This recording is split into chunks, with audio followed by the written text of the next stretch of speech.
Solve this system by elimination. We want the x terms to cancel when we add the equations. The x coefficients are 5 and 2.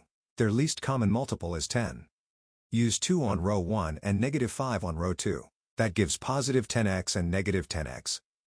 Multiply every term in the first equation by 2. Multiply the x term by the same factor. Now multiply the y term by that factor. Finally, multiply the right side too.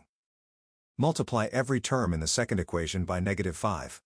Multiply the x term by the same factor. Now multiply the y term by that factor.